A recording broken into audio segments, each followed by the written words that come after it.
तो सूर्य ग्रहण, ये क्या है? सूरज है। ये क्या है? पृथ्वी है। कौन आ जाता है? चंदा मामा। तो सूर्य हमें दिखाई नहीं देता। हमारी मान्यता है सूरज को राहु और केतु निगल लेते हैं। अब आप सब पढ़े लिखे हो तो रूढ़िवादी है, लेकिन याद रखना भारत की कोई भी परंपरा रूढ़िवादी नहीं है, बल्कि वो 100% साइंस पर आधारित है। तीन परंपराएं हैं वो साइंस पर आधारित है, लेकिन हम लोग क्या है, चार शब्द अंग्रेजी के पढ़कर उन परंपराओं को, उन मान्यताओं को मानते नहीं है। ये बहुत बड़ा साइंटिफिक रीजन है।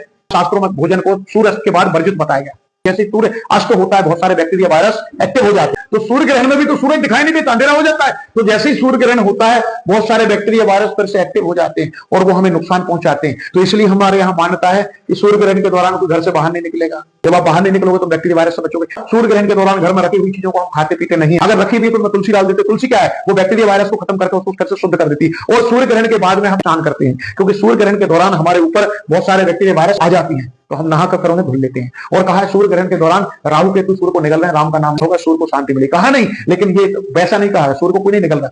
वो एक धर्म से जोड़ दिया गया उसको। बड़ी अच्छी बात है, हमारे सनातन की हर कोई चीज जो हमारे लिए जरूरी है उसे धर्म से जोड़ी गई है। तो आपको बोल दिया कि राम का नाम लो। राम का नाम आप चलते चलते तो नहीं लोगे, राम का नाम तो बैठते लोगे ना, और बैठोगे तो घर से बाहर नहीं निकलोगे, और घर से बाहर नहीं निकलोगे तो सूर्य ग्रहण का प्रभाव आप पर नहीं पड़ेगा। इसलिए जितनी भी पुरानी मान्यताएं हैं, आप सभी उन मान्यताओं को ये नहीं समझें कि रूढ़िवादी है, यथार्थ है, प्रैक्टिकली है। आप तो उन पर रिसर्च करो तो साइंस से जोड़ दो, और रिसर्च नहीं करो तो मैं तो ये कहूंगा कि आंख बंद करके मान लो। समझ गए?